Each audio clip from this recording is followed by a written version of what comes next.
Boa noite, meus queridos irmãos, a paz do Senhor Jesus. Estamos aqui começando mais uma aula acerca da palavra de Deus e hoje estaremos começando uma nova disciplina, uma nova matéria, um novo tipo de estudo, na qual nós vamos aprender sobre a cristologia, isso mesmo.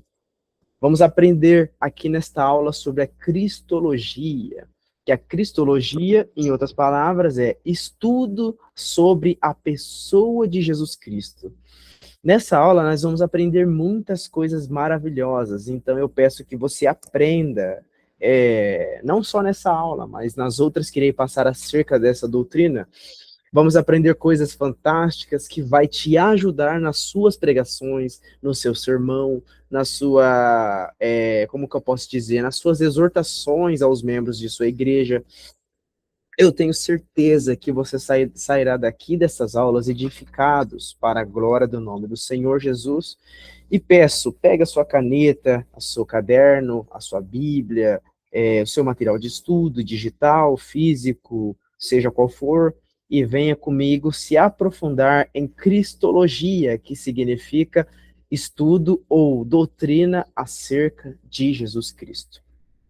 Nessa aula, meus irmãos, vocês vão aprender sobre a obra, a pessoa e o propósito de Jesus Cristo. Vocês vão aprender sobre quem é Jesus, vocês vão aprender a obra de Jesus e dentre outras coisas, a sua natureza, sua identidade e tudo mais. Ok? Antes de continuarmos aqui esse slide, eu peço por gentileza, você que se porventura tiver alguma dúvida durante as aulas, eu peço que você clique nessa mãozinha na qual automaticamente ela estará levantando. Se você está pelo celular, você aperta nesses três pontinhos, um em cima do outro, que está do lado do botão de desligar, e você vai ver esta mãozinha levantada, que quando você aperta, automaticamente você está pedindo para fazer uma pergunta. E estarei liberando o chat para você, ok? Então vamos começar. Cristologia, estudo sobre Jesus Cristo. A cristologia é um dos pilares centrais da teologia sistemática, dedicando-se ao estudo da pessoa, da natureza e da obra de Jesus Cristo. Procuraremos entender Jesus em todos os parâmetros possíveis.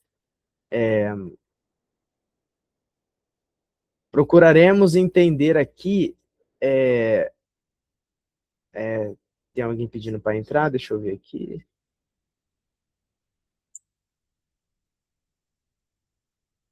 Às vezes eu tenho. Ah, tá certo. Está aqui. Só um minuto, irmãos. Tem gente pedindo para entrar, então já vou permitir aqui, tá?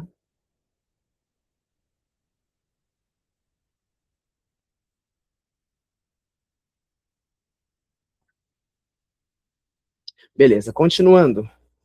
Então, meus irmãos, nós vamos procurar aqui, de uma forma bem simples, entender Jesus em todos os aspectos possíveis. Ou seja, iremos se dedicar a encontrar Jesus Cristo no Antigo Testamento, entender a obra de Jesus Cristo no Novo Testamento, os símbolos, as profecias, a sua natureza e dentre outras coisas.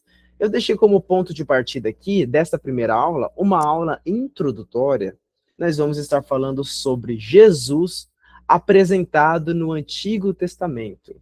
Então, irmãos, durante as aulas, a gente vai aprender esses três tópicos principais para entendermos Jesus no Antigo Testamento. Existem outros, mas queremos aplicar principalmente a estes. Jesus Cristo apresentado através dos símbolos, Jesus apresentado através dos profetas e profecias, e Jesus apresentado através do anjo do Senhor.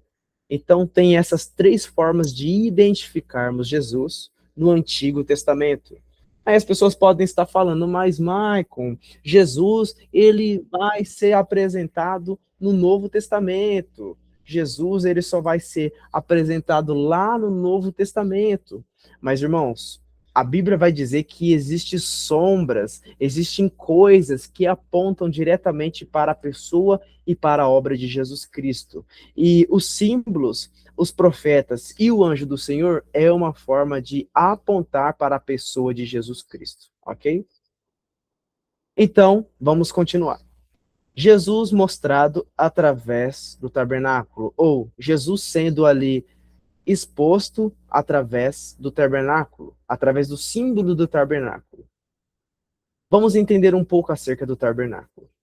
O tabernáculo é a construção que Deus ordena a Moisés e ao povo construir para adoração, expiação de pecado e comunhão com Deus através das ofertas. Porém, nesse tabernáculo podemos ver elementos que apontam para a bendita pessoa de Jesus Cristo. Em uma imagem um pouco simples, eu vou mostrar para vocês aqui. Peraí, que eu apertei errado aqui. Ainda estou tendo um pouco de dificuldade. Aqui, ó. Em uma imagem bem simples, eu vou mostrar para vocês o tabernáculo pelo lado de fora. Irmãos, esse quadrado aqui, ó, deixa eu ver se dá para ver certinho. Esse quadrado que está selecionado é o tabernáculo. Vocês estão vendo? Se vocês estão vendo, por gentileza, reajam com algum emoji, se dá para ver certinho. Beleza. Esse daqui é a foto do tabernáculo. Nós estaremos fazendo um estudo básico acerca do tabernáculo, ok? Existem muitas profundezas dentro do tabernáculo que seria interessante a gente entender. Só que para não ficar as aulas muito longas, eu quero falar algumas das mais principais que apontam para a pessoa de Jesus Cristo e a sua obra. Perceba-se que aqui existe uma porta, isso daqui é um portão, um único portão. Aqui, irmãos, é uma outra porta, um único portão. A primeira porta que está selecionada neste momento é a porta que entra para dentro, para dentro do pátio do tabernáculo. É uma única porta. Em todo ao redor do tabernáculo não existe outra porta. E aqui, na segunda marcação que eu estou fazendo, é uma outra porta. É a porta única também que faz a entrada para dentro do santuário e o Santo dos Santos, ok? Então agora eu quero mostrar outra imagem para vocês. Aqui, ó. Essas aqui são algumas imagens. Aqui dá para ver melhor acerca da porta e algumas coisas que existem lá dentro. Aqui nós podemos ver o altar do holocausto e aqui nós podemos ver a pia de bronze. Descendo mais um pouco na imagem, nós podemos ver à esquerda a mesa dos pães da preposição, à direita o candelabro de ouro e ao centro podemos ver ali o altar do incenso. E entrando lá naquele final, a gente vai encontrar esta imagem, este símbolo que é a Arca da Aliança. Estão dando para vocês verem bem? Está dando tudo certo aí? Tudo perfeito? Beleza, vamos prosseguir. Agora nós vamos aprender um pouco sobre o que tudo isso tem a ver, ok? Primeiramente, vamos falar sobre o altar do sacrifício. Maicon, o que é o altar do sacrifício dentro do tabernáculo? É isso aqui, ó. Esse é o altar do sacrifício. Deixa eu explicar para vocês o que é o altar do sacrifício, irmãos. Aqui, esse altar, Deus mandou Moisés construir um altar ali, e esse altar, ele deveria ter 4 pontas de chifres apontadas para o lado de fora, que vocês podem ver. 1, 2, 3, 4. Aqui em cima do altar era colocado. É que essa imagem aqui está um pouco ofuscada, né? Porque eu fiz na inteligência artificial, então ela não vai mostrar 100%. Mas em cima do topo do altar é colocado o sacrifício, é colocado ali o sacrifício que seria oferecido a Deus. E embaixo do altar era colocado lenha para que quando pegasse ali fogo, consumisse a vítima. Agora eu vou explicar para vocês qual que era o processo que as pessoas faziam para o altar funcionar. Funcionava o seguinte: Um homem pecador, ele precisava se arrepender dos seus pecados. Ele tinha que trazer uma oferta para ser perdoado. Ele traria um gado, um novilho, um cordeiro ou até mesmo uma pomba. Mas vamos falar de cordeiro, que estamos muito mais acostumados. Ele vinha até o sacerdote na época, chegava diante do altar e entregava diante do sacerdote o seu cordeiro. Então, o ritual funciona o seguinte: esse homem que precisava ser perdoado, ele deveria colocar a sua mão sobre a cabeça do animal. Quando ele colocava a mão sobre a cabeça do animal, os pecados que estavam sobre o homem passavam para aquele animal, para aquele cordeiro. E quando os pecados deste homem passavam para o animal, então aquele animal estava prestes a ser morto. O sacerdote dá uma lâmina para o homem e o homem mata o seu próprio animal. O sacerdote pega uma bacia e separa ali o sangue para guardar, para fazer um outro ritual. Então, o próprio homem que ofereceu ali aquele novilho, ele mesmo deveria matar o seu animal. E vocês vão entender a tipologia disso mais à frente. Então, quando esse homem matava o seu animal, a Bíblia vai dizer que era aquele animal deveria ser colocado em várias partes e ele deveria ser colocado sobre o altar para que ali então o fogo que havia sobre o altar queimasse completamente aquela carne. E a Bíblia vai dizer que isso era expiação e a Bíblia vai dizer que essa oferta subia até Deus como um cheiro suave. O que acontece quando o homem colocava as mãos sobre o animal? Os pecados do homem passavam para o animal. E quando o animal morria com os pecados dos homens, ou com o pecado do homem. Só que antes de o animal ser ali completamente queimado, aquele sangue que o sacerdote pegou, ele pegava e começava a espirrar. Olha aqui, ó, sobre essas 4 pontas, vocês estão vendo? Cada ponta dessa de chifre, ele pegava o sangue e fazia dessa forma. Ele colocava sobre o altar, ou seja, sobre toda essa placa quadrada, que é o altar, e ele também colocava aqui aonde fica a vítima, aonde fica o animal morto. E aí a Bíblia vai dizer que isso era feito expiação, o perdão de pecados para aquele povo. Ok? Então, naquela última imagem que eu mostrei para vocês, olha onde ficou o altar. É que a imagem aqui ficou um pouco borrada, eu peguei ela de última hora. Mas ele fica exatamente aqui, ó, o altar do holocausto. Aqui era feito os sacrifícios, ok? Então, agora nós vamos entender a tipologia deste altar.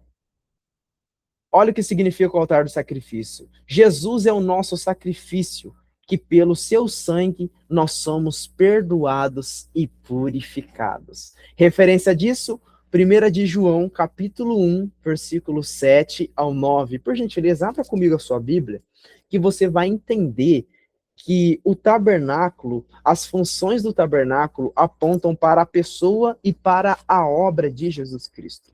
Primeira carta de João, né? Tá, irmãos? Não é o evangelho. É a primeira carta. Ela fica antes de Apocalipse e Judas, ok? A primeira epístola de João, capítulo 1, do versículo 7 ao 9, especialmente o 7, vai dizer assim, ó: se, porém, andarmos na luz como ele está na luz, mantemos comunhão uns com os outros. E o sangue de Jesus, seu Filho, nos purifica de todo pecado. Se dissermos que não temos pecado nenhum, a nós mesmos nos enganamos e a verdade não está em nós. Se confessarmos os nossos pecados, ele é fiel e justo para nos perdoar os pecados e nos purificar de toda a injustiça. Então, em outras palavras, Jesus, ele é ali o cordeiro que é sacrificado para o perdão de os nossos pecados. Michael, mas o que quer dizer o sangue espirrado sobre o altar? Significa que o sangue de Jesus foi espirrado, foi ali aspergido sobre as nossas vidas, sobre nós, para que nós possamos ser lavados e purificados. O seu sangue foi espirrado sobre o madeiro, sobre ali as suas vestes, sobre o chão, para que perdoasse os nossos pecados. Michael, o que significa o próprio dono do cordeiro sacrificar o seu animal? Isso significa que não foram os sacerdotes ou sumos sacerdotes que mataram Jesus, mas os nossos próprios pecados. Quando nós precisamos matar o nosso próprio animal, significa que nós matamos e crucificamos o Senhor Jesus Cristo. A Bíblia vai dizer em Isaías capítulo 53 que ele foi levado como ovelha mudo ao matadouro. E ali vai dizer que foi do agrado de Deus moê-lo. Foi do agrado de Deus moê-lo. Então Jesus foi moído pelos nossos pecados. E não foi o irmão da direita, o irmão da esquerda, o irmão de lá, o irmão de cá que matou Jesus, mas fomos todos nós. Todos nós sacrificamos Jesus. Se Adão não tivesse pecado, Jesus não precisaria vir à terra para morrer por nós. Então foram os nossos pecados que trouxeram a morte de Jesus Cristo. Ok? Vocês estão conseguindo entender? Lembrando que depois da aula vai ter prova, tá, gente? Continuando, vamos falar um pouco sobre a pia de bronze. Maicon, o que é a pia de bronze? É esse item aqui. Irmãos, essa vai ser uma aula básica sobre o tabernáculo, tá bom? Porque exige muitos detalhes, tá bom? Então, eu vou tentar estar explicando algumas coisas muito interessantes para vocês. Como funciona isso? Irmãos, esse bronze, ele tinha que estar sempre limpo. Ele tinha que estar sempre limpo a ponto de captar um reflexo, tá? Aqui era colocado água, água limpa, bem limpinha. Como que funcionava o processo? Ali o sacerdote, antes de fazer ali o seu ritual, ele lavava as mãos. Beleza, lavou as mãos. E quando ele lava as mãos, ele vai e faz o sacrifício por esse altar. E depois que ele faz o sacrifício, ele tem que lavar as mãos de novo, como sinal de purificação. Essa água, ela é pura, essa água, na verdade, ela é limpa, bem limpa.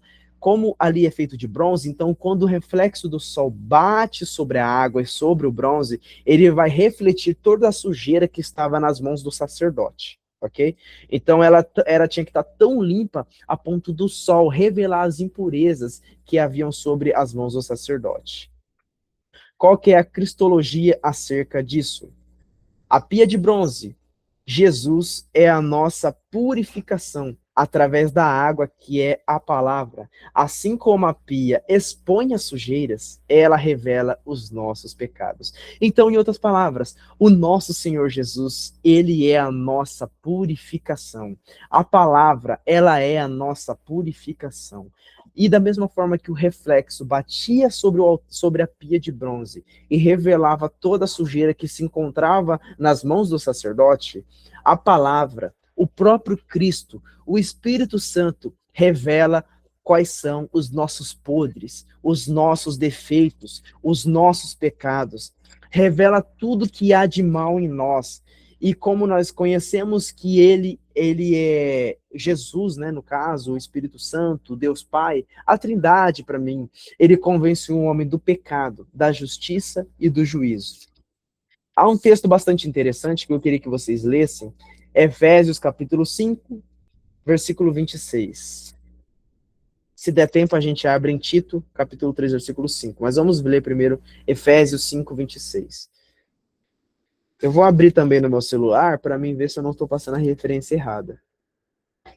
Porque às vezes na correria a gente acaba se perdendo um pouco nas referências, porque são muitos textos para a gente estudar. Efésios capítulo 5, versículo de número 26 vai dizer o seguinte. A partir do versículo 25, irmãos. Maridos, amai vossas mulheres, amai vossa mulher, como Cristo também amou a igreja, e a si mesmo se entregou por ela, para que a santificasse, tendo-a purificado por meio da lavagem de água pela palavra. Para purificar por meio da lavagem de água, que é a palavra. Então, além de Jesus ser a água que nos purifica, ele também aponta para a palavra, que pela lavagem ela nos purifica. E agora nós vamos abrir em Tito. Tito, capítulo 3, versículo de número 5, que vai dizer o seguinte.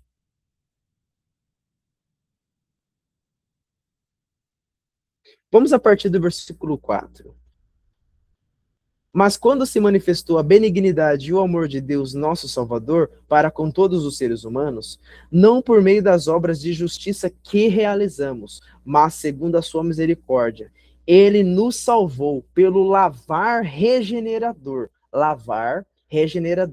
e renovador do Espírito Santo. Então aqui também a água é representado como uma figura que o Espírito Santo, ele nos lava e nos regenera. Da mesma forma que as águas mostravam o pecado dos homens, o Espírito Santo revela os nossos pecados, e não só isso, através da palavra e através do Espírito, ele nos lava por completo para sermos transformados, regenerados e termos uma vida de santidade com ele. Maravilha. Vamos continuar aqui. E glória a Deus por isso, irmãos. O meu maior objetivo é mostrar a cristologia acerca do tabernáculo. Existem símbolos que podem ser interpretados com a figura da igreja, com a figura de homens, mas a minha missão é trazer algo cristocêntrico para vocês, onde Jesus Cristo é o centro, ok? A única porta do tabernáculo. Vamos abrir aqui nessa foto de novo. Não vai dar para ver 100%, tá, irmãos? Mas eu acredito que depois eu posso mandar no grupo uma foto melhor. Essa daqui é a porta, irmãos. Essa daqui é a porta na qual os homens, o sacerdote, os homens que precisavam ser perdoados entravam. Vocês podem perceber que todo ao redor onde passa o cursor do meu mouse, não existe outra porta. E da mesma forma, a gente vê uma outra porta aqui, ó. Uma única porta para entrar dentro da tenda. Vocês podem perceber que se os homens estivessem aqui, ó, onde está marcado com o mouse, se estivesse aqui ou aqui, da mesma forma, eles tinham que dar a volta em todo o tabernáculo para entrar por essa única porta. E ele, entrando por essa única porta, faz o ritual e entra por essa outra única porta. Michael, por que você está falando de única porta? Né? Você está repetindo milhões e trilhões de vezes a mesma coisa para ficar gravado na nossa mente o seguinte: a única porta significa Jesus é a porta, ele é o único caminho. E a referência disso está em João, capítulo 10, do versículo 7 ao 9. Jesus, ele é a única porta. Michael, mas por que única porta? E você ainda destaca com ênfase no único. Quando fala único, significa que não há outra porta, não há outro caminho. Jesus, ele é o único caminho. Jesus é o único que conduz à salvação. Jesus, ele é o único que conduz a uma vida de santidade. Tanto é que em João, capítulo 14, eu não me recordo o versículo, eu acho que é o versículo 16 ou um pouco mais à frente, que vai dizer, que Jesus vai dizer, eu sou o caminho, a verdade e a vida. E ninguém vem ao Pai senão por mim. Ou seja, ninguém vem ao Pai se não for por Jesus. E Jesus, ele destacou que ele é o caminho. Então só existe um caminho. Jesus é o caminho. E para complementar isso, João capítulo 10, versículo 7 ao 9 vai dizer o seguinte: assim Jesus lhes disse, novamente, em verdade vos digo, eu sou a porta das ovelhas. Todos os que vieram antes de mim são ladrões e salteadores, mas as ovelhas não lhes deram ouvido. Eu sou a porta. Se alguém entrar por mim, será salvo.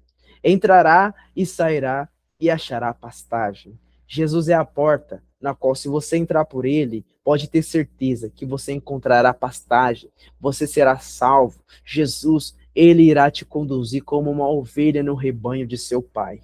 Glória a Deus. E o João, capítulo 14, versículo 6, vai dizer o versículo que eu citei para vocês agora. Disse-lhe Jesus, eu sou o caminho, a verdade e a vida. Ninguém vem ao Pai senão por mim.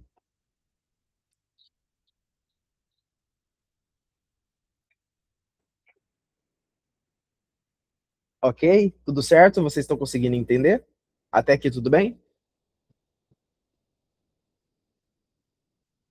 Irmãos, lembrando, se você tiver uma dúvida, por gentileza, aí do lado do botão de desligar, existe um botão que é três pontinhos um em cima do outro. Se você tem uma pergunta, você aperta nele e vai aparecer o ícone de uma mãozinha. Quando você apertar nessa mãozinha, vai acontecer isso daqui, ó. Vocês viram? A minha mão levantou. Então, se vocês tiverem uma dúvida, você aperta sobre esse ícone e a mão vai levantar.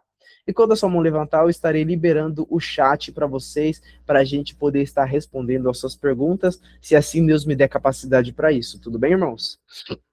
Então, recapitulando, o altar representa Jesus é o nosso sacrifício, que pelo seu sangue nós somos perdoados. A pia de bronze, Jesus é a nossa purificação através da água, que é a palavra. Assim como a própria palavra nos purifica e o próprio Espírito Santo nos purifica. E acabamos de dizer sobre a única porta, que Jesus é a porta, ele é o único caminho para a nossa salvação. Vamos pular agora a parte de fora e entrar para a parte de dentro do tabernáculo. Nós vamos falar sobre a mesa dos pães da preposição. Maicon, que mesa é essa dos pães da preposição? É essa imagem da esquerda. Vocês estão conseguindo ver a imagem da esquerda? Eloá está vendo? Daiane está vendo? Vitória está vendo? Maravilha, irmãos. Então vamos continuar. Emily Lombas também está vendo, glória a Deus por isso. Voltando para o slide, aqui existe uma mesa com 12 pães da preposição.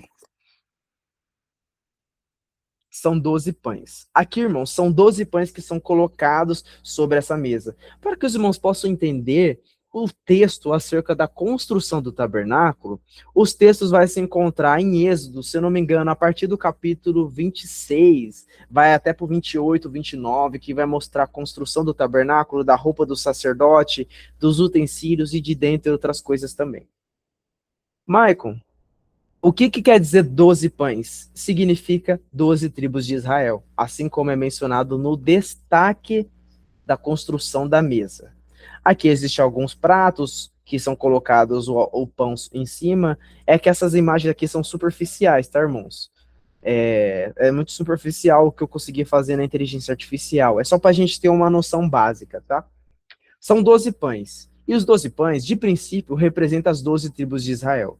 Há pessoas que também apontam para 12 apóstolos e tudo mais, né? Mas vamos ficar somente em Israel. Aqui representa 12 tribos de Israel. Quando o sacerdote, quando o sumo sacerdote, ele entra uma vez por ano para fazer expiação pelos pecados, ele entra por aqui e ele come dos pães, tá? Ele come dos pães para ali fazer ali todo um ritual relatado ali no livro de Êxodo, no livro de Levítico, se não me falha a memória, até no de Deuteronômio também. Eu preciso me aprofundar melhor na de Deuteronômio. Mas em Êxodo e Levítico vai explicar melhor acerca da função do sacerdote comer o pão. Beleza. Irmãos, o que representa os pães da preposição? O que é os 12 pães da preposição? Significa, de princípio, que Deus, ele é a provisão dos hebreus. Vamos travar aqui. Deus é a provisão dos hebreus. Quando os hebreus abriam a tenda, eles viam do céu caindo maná. O maná, naquele tempo, não tinha uma forma bela como o pão que a gente vê hoje. Mas para quem não sabe, o maná naquele tempo é o pão de hoje. O maná é o pão. Se você for pegar a palavra hebraica para maná, ele vai traduzir como pão, né? Ali a palavra vai traduzir como pão, né? Em outras traduções. O maná é o pão que cai todos os dias para o hebreu. Deus disse a seguinte palavra através de Moisés: peguem a porção para cada dia. Se pegar mais, vai apodrecer. E o que aconteceu? Pessoas pegavam a mais e o pão apodrecia. Por quê? Porque Deus estava ensinando que dia após dia, dia após dia, todos os dias, todas as manhãs, os hebreus tinham que sair para fora e esperar a provisão de Deus cair de cima para baixo, porque o maná não veio dos homens, mas veio unicamente de Cristo, que caía todos os dias na tenda dos hebreus. Então, todos os dias eles eram sustentados por Deus através do maná. O maná foi a forma de Deus sustentar o povo por muitos e muitos anos, especialmente 40 anos. Deus alimentou com carne, Deus alimentou com peixe e codornizes e dentre outras coisas. Mas o que Deus mais usou foi o maná. Se vocês forem ver no Novo Testamento, mostra Paulo falando acerca do maná em 1 Coríntios capítulo 10, e nós vamos ver muitas referências. Mas, Maicon, qual que é a cristologia acerca do maná? Acerca desses pães da preposição? Da mesma forma que os pães da preposição representam que Deus é a provisão do povo hebreu, vai também representar que Jesus é a provisão dos seus herdeiros. Olha que interessante. Jesus é a provisão dos seus herdeiros. Por favor, abra comigo a sua Bíblia, em João capítulo 6, versículo 47 ao 51.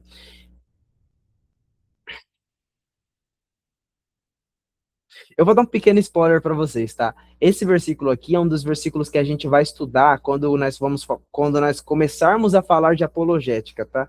Eu só dei um spoiler aqui, a gente vai dar detalhes sobre isso mais à frente, tá? Esse vai ser um dos versículos que nós vamos usar para defender a fé. Versículo 47 diz o seguinte: em verdade vos digo que quem crê em mim tem a vida eterna. Olha o versículo 48. Eu sou o pão da vida. Seus pais comeram o maná no deserto e faleceram. Este é o pão que desce do céu, para que todo aquele que dele comer não morra. Olha o que diz agora o versículo 51. Sou o pão vivo que desceu do céu. Se alguém comer deste pão, viverá eternamente. E o pão que eu darei pela vida do mundo é a minha carne. Glória a Deus por isso. Glória a Deus por isso, irmãos. Então, o pão vivo que desceu do céu é o próprio Cristo. E quando a gente come desse pão, ou seja, come da carne de Cristo, nós temos a vida eterna. Maicon, o que quer dizer comer da carne de Cristo? Quer dizer que a gente reconhece aquilo que ele fez por nós, aceitamos ele como nosso Senhor e Salvador e estamos cientes de que com o corpo ele sofreu, ele foi açoitado, moído, maltratado, furado, chicoteado, pisado, mãos e pés furados, coroa de espinho na cabeça. Isso é a carne dele que foi entregue por nós. A carne de Jesus foi entregue para nós, para provarmos dela e para reconhecermos que Jesus, ele é a nossa salvação e a nossa provisão. Em duas palavras, Jesus, ele providencia o nosso alimento de hoje, o de amanhã e o depois de amanhã, se houver dia, e também providencia a salvação para as nossas vidas. Glória a Deus por isso. Alguém tem alguma pergunta até aqui?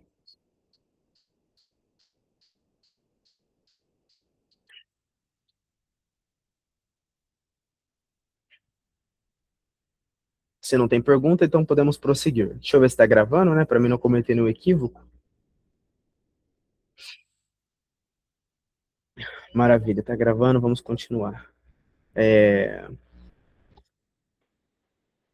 Já estou acabando, tá, irmãos? Vamos continuar. Vou acelerar um pouco para a gente ganhar tempo e acabar no horário certo para não atrapalhar os afazeres de ninguém, tá? Vamos falar acerca do candelabro. Voltando para a imagem e mostrando o que é o candelabro. O candelabro, irmãos, é essa imagem à direita. É essa imagem à direita. É como se fosse uma espécie de um lustre de ponta cabeça, né? É como se fosse um lustre de ponta cabeça, eu não sei explicar para vocês exatamente o que está nessa imagem. Mas aí é um candelabro. O que acontece? Existe uma base sólida, esse é um candelabro de ouro. Existe uma base sólida que mantém ele de pé, existe uma estrutura no centro e existe algumas curvaturas dessa forma, que são no total 6 curvaturas, 3 de cada lado e uma no centro. E tá vendo aqui no topo desta do meio aqui, irmãos, era colocado azeite para que esse candelabro pudesse ser aceso. E em cada ponta, e quando colocado o azeite nessa ponta, automaticamente o azeite se espalhava para as outras, né? Então o azeite, ele pegava ali a sua proporção, a sua quantidade e espalhava para as outras. Há quem diga que eles enchiam boca por boca. Eu prefiro entender no texto que ele era colocado no meio para ser espalhado acerca dos outros. Para espalhar para as outras. Então é uma estrutura bem top aqui, vocês podem ver aqui a base dele, né? Vocês podem ver a base dele, vocês podem ver as sete pontas, vamos dizer, os sete tubos de ferro para sustentar ali, para receber o azeite. Os de ouro, os sete tubos de ouro para receber o azeite. Maicon, o que que representa esse candelabro na cristologia? O meu maior foco aqui, irmãos, é trazer a cristologia para o nosso estudo, tá? Maicon, o que representa o altar do incenso, o altar do. Perdão, irmãos. O Maicon, o que representa o candelabro de ouro para a cristologia? Representa que Jesus é a luz que ilumina todo mundo. Ou seja, se você for perceber dentro do tabernáculo, irmãos, essa luz aqui vocês descartam, tá? Dentro do tabernáculo isso daqui não existe. Foi um acréscimo que a inteligência artificial fez. Só o candelabro da direita existe. Então existe esse candelabro da direita que ilumina todo o espaço que se encontra aqui, ó. Todo esse espaço dentro do tabernáculo, essa é a única luz que ilumina ele. Então, o que representa? Jesus, ele é a luz que ilumina todo o mundo. Jesus é a luz que ilumina todo mundo. Como base disso, vamos pegar João capítulo 3, versículo 19, que vai dizer o seguinte. E o julgamento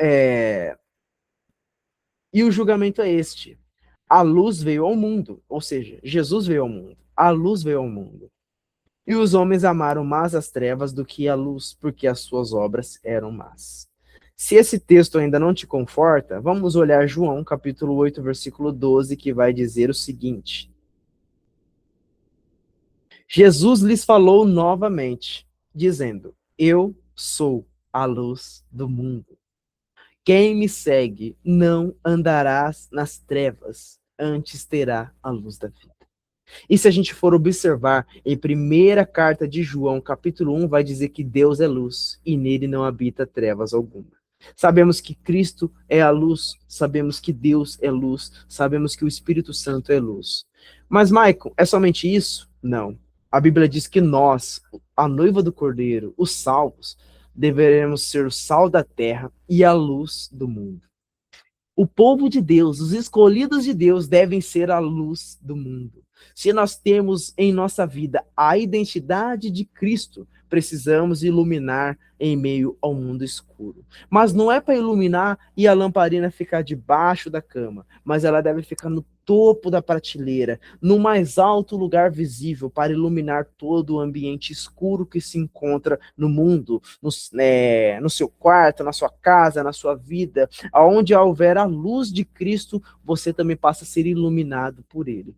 Ok, irmãos? Vocês pararam já para se perguntar por que na Nova Jerusalém não vai ter luz, não vai ter sol?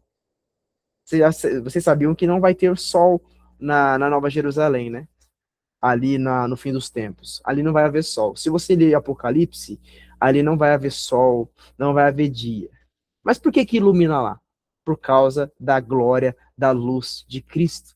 Por causa da glória da luz do nosso Deus e também por causa da glória da luz dos salvos que terão corpo glorificado. Se não me falha a memória, Mateus do capítulo 12, versículo acho que é o versículo 40 e poucos ali, vai dizer que o justo resplandecerá como a luz, como as estrelas. E Daniel capítulo 12, versículo 3 vai dizer a mesma forma, que os justos resplandecerão como a estrela, como o sol, como o fulgor do firmamento.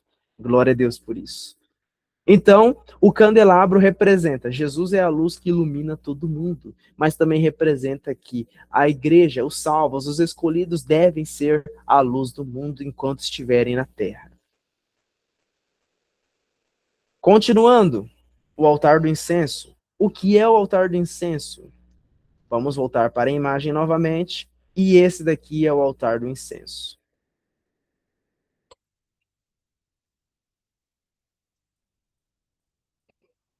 Já estou finalizando, tá, irmãos? A gente vai falar sobre o altar do incenso e iremos entrar dentro do Santo dos Santos para vermos o que tem lá.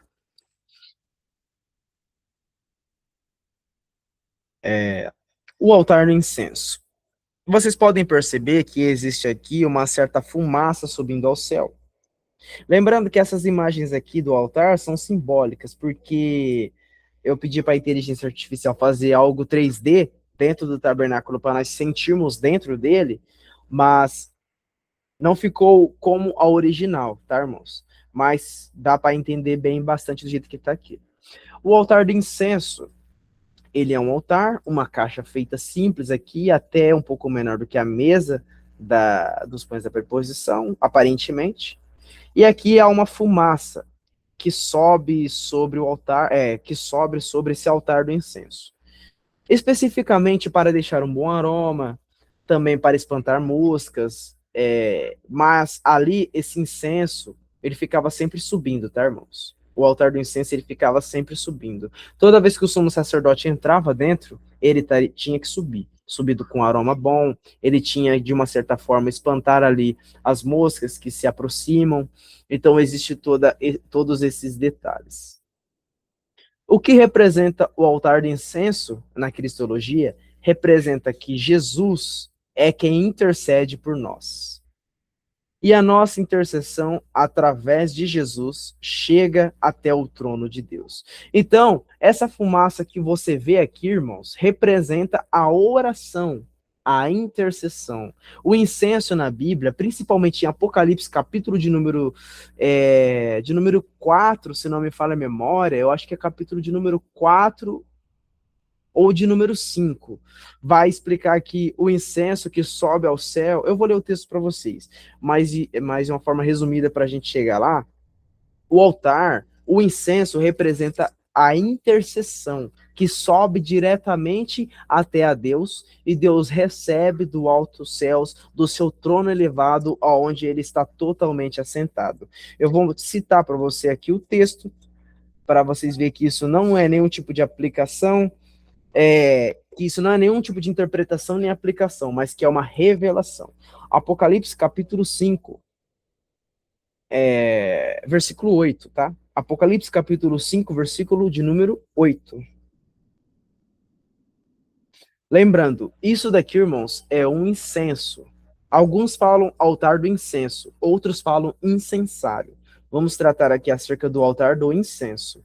Incenso é algo que sobe com cheiro suave, ou seja, é um algo de bom aroma, que é bem aceitável, que é bem convivido ali. Todos encontraram Apocalipse capítulo 5, versículo 8?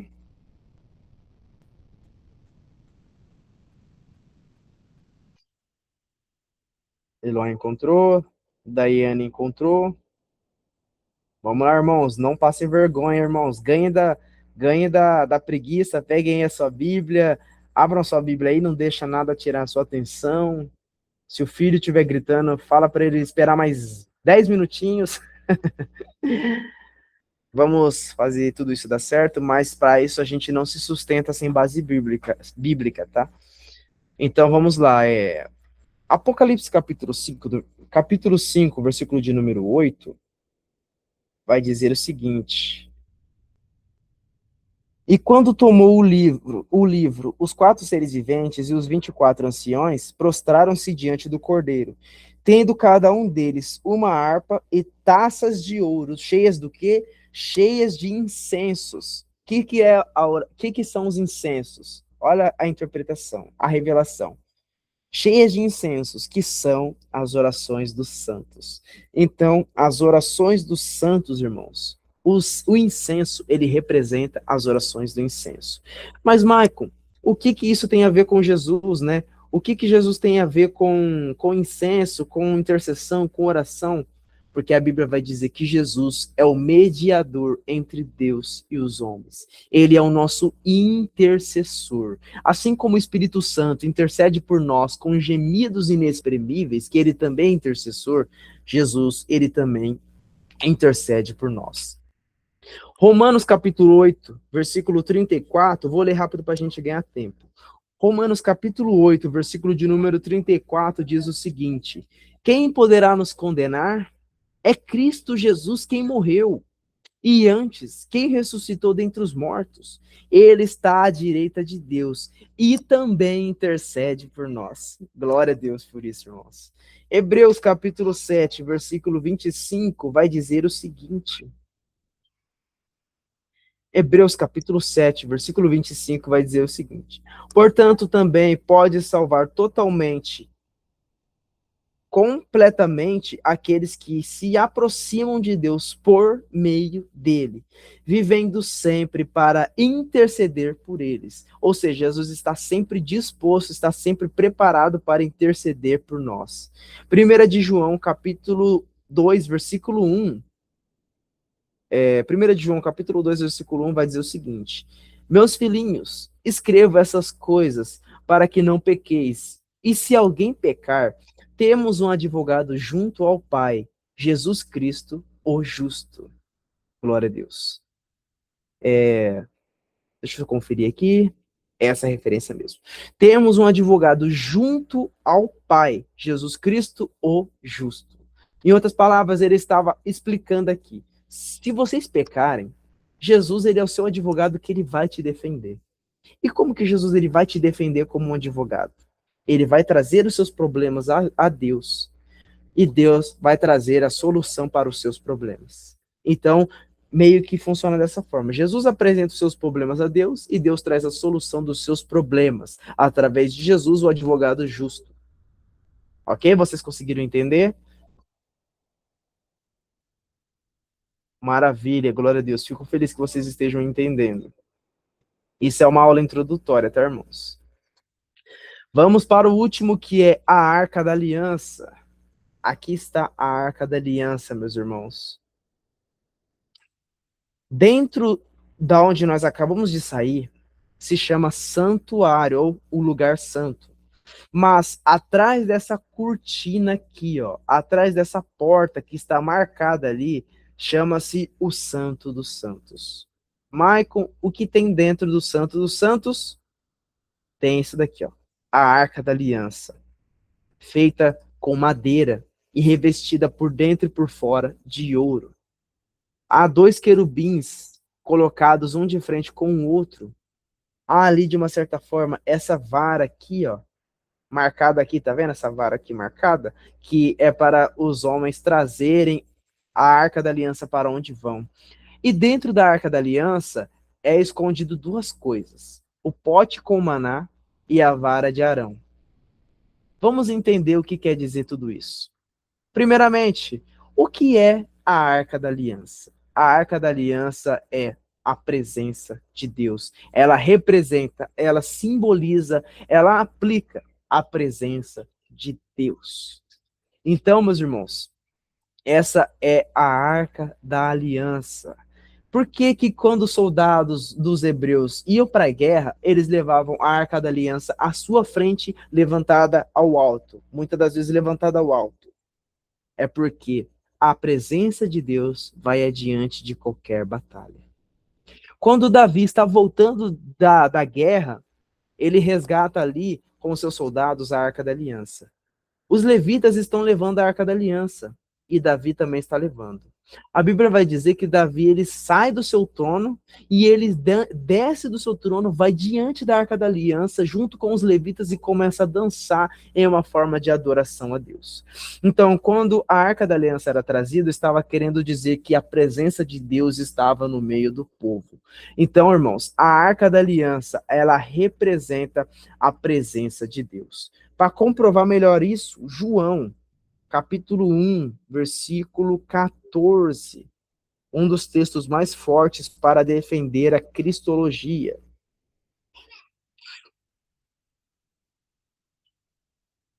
A Arca da Aliança, irmãos, naquele tempo era trazida pelos levitas, diante, no meio de toda a congregação.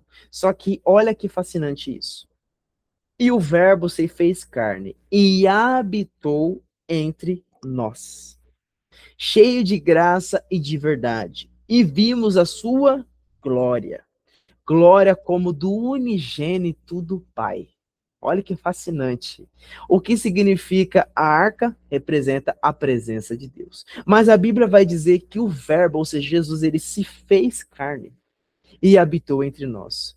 Cheio de graça e de verdade, e vimos a sua glória.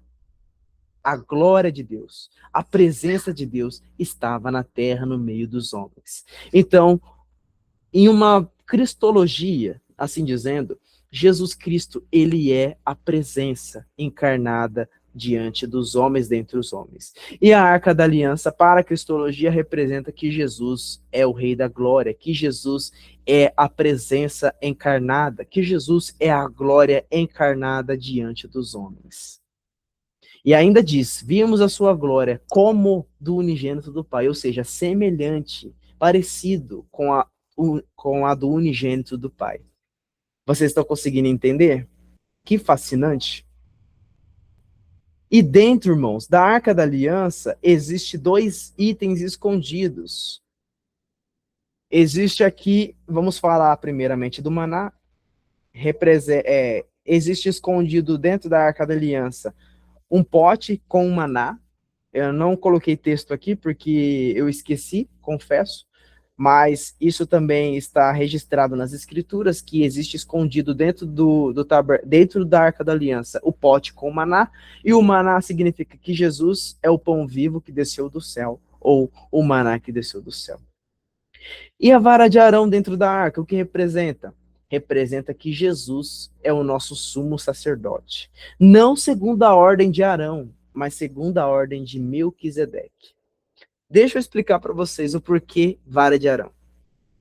Uma certa feita, lá no livro de Números, a gente vai perceber que os hebreus eles estavam desafiando a autoridade de Moisés e a autoridade de Arão, que era o sumo sacerdote escolhido por Deus diante da congregação, com mais de 600 mil pessoas. Então, Deus falou o seguinte, para Moisés escolher uma vara dentre todas as tribos. Deixa eu melhorar isso daqui para vocês. Existiam aproximadamente 12 tribos. Deus falou para Moisés pegar 12 varas e colocar o nome dos líderes de cada tribo. Quando chegasse nas tribos de Levi, era para colocar o nome de Arão como representante. Então, eles deveriam colocar deveriam colocar a vara escondida num lugar. No dia seguinte, eles deveriam voltar para o lugar, porque Deus falou que ele iria escolher uma vara. E a vara que Deus escolhesse seria confirmada a liderança, a autoridade diante de toda a congregação. E aí Deus diz isso: eu irei fazer isso para provar para esse povo que eu escolhi e para eles pararem de questionar a minha autoridade, em um sentido figurado falando. Então a Bíblia vai nos dizer que no dia seguinte Moisés e o povo foi lá ver as varas, e a Bíblia vai dizer que a vara de Arão ela floresceu e ela floresceu e deu amêndoas. Ela floresceu como uma amendoeira que deu ali os seus frutos, as suas amêndoas. Então, o que representa a vara de Arão? A vara de Arão era para confirmar que Arão era sumo sacerdote escolhido por Deus. E que Arão, assim como Moisés, era líder diante de toda a congregação. Então, o que isso aponta para Jesus? Representa que Jesus ele é o nosso sumo sacerdote. É confirmado em Cristo que ele é o nosso sumo sacerdote. Não segundo a ordem do sumo sacerdote Arão, mas segundo a ordem de Melquisedeque. Vocês estão conseguindo entender? Em uma outra aula, eu vou tentar explicar para vocês acerca de Melquisedeque, porque é um pouco extenso e muitos detalhes para a gente entender. Mas, de princípio, representa ali a autoridade de Jesus como sumo sacerdote, que vai dizer no livro de Hebreus que ele, como sumo sacerdote, entrou de uma vez por todas dentro do Santo dos Santos e fez ali expiação pelos nossos pecados e dentre outras coisas. Maicon, o que é essas amêndoas, esses frutos de amendoeiras sobre a vara? Apontando para Jesus, representa que Jesus, ele daria os seus frutos. Com a morte de Jesus, daria os seus frutos. E quais são os seus frutos? É a igreja, é os salvos, é o povo escolhido de Deus. Aqueles que entraram na fé, que aceitaram a Jesus, eles passam a ser participantes da salvação. E isso é o fruto da amendoeira. Nós somos o fruto da amendoeira. Jesus, ele é a nossa amendoeira, o nosso sumo sacerdote, e nós somos os seus frutos, na qual floresce dia após dia, hora após hora e minuto após minuto. Glória a Deus por isso. Então, se você está aqui hoje ouvindo essa aula, não é porque você é bonzinho, porque você é merecedor, porque você tirou 10 minutos do seu tempo para estar aqui. Não. Não é porque você tem um vasto conhecimento, ou porque você não tem conhecimento nenhum, ou dentre outras coisas. Não. É porque Jesus te alcançou. Ele gerou fruto em você. Ele gerou o Espírito em você. E se você está aqui hoje é por causa dele. É por causa de Jesus. Se não fosse Jesus, nem aqui estaríamos. Nós estaríamos fazendo qualquer coisa, mas não estaríamos buscando a presença de Deus. E para concluir essa aula, tudo isso e muito mais outros símbolos foram manifestos para revelar a pessoa bendita de Jesus Cristo. Tudo era sombra. Tudo era sombra. Até chegar aquele que é o verdadeiro, o que está por trás da sombra. Os símbolos revelam Jesus Cristo, o Filho de Deus. Em outras palavras, a minha mão é uma sombra. Esse é Jesus Cristo. E aqui diante é como se fosse nós. Jesus está aqui revelando a sua sombra. E essa sombra reflete em nós algo que é verdadeiro. Esses símbolos refletem alguém que é verdadeiro. Esses símbolos refletem a Jesus Cristo, nosso Senhor e Salvador Jesus Cristo. Irmãos, essa vai ficando por aqui. A aula do tabernáculo de uma forma básica, como eu disse para vocês, é uma aula básica. Existem detalhes no tabernáculo acerca das cortinas, acerca das hastes de sustentação, acerca das cores da porta, acerca dos tecidos bordados. Existem muitos detalhes, então eu não decidi passar tudo para não confundir a cabeça de vocês. Passei o mais básico, porque geralmente é isso que tem sido usado nos nossos dias de hoje, nas nossas pregações. Então, de começo vai ser isso. E para avisar vocês e para finalizar, nós teremos aulas acerca da natureza de Jesus Cristo, acerca da obra redentora, acerca de qual é o papel de Jesus Cristo no fim dos tempos, qual é o papel de Jesus Cristo na terra, por que Jesus veio e dentre outras coisas. Nós vamos aprender em mais aulas, tá, irmãos? Essa foi uma aula introdutória para chamar a atenção de vocês para a cristologia, que é uma das matérias mais essenciais. Então, este estudo está encerrado. Vocês têm alguma dúvida, alguma pergunta? Vocês podem fazer agora neste momento.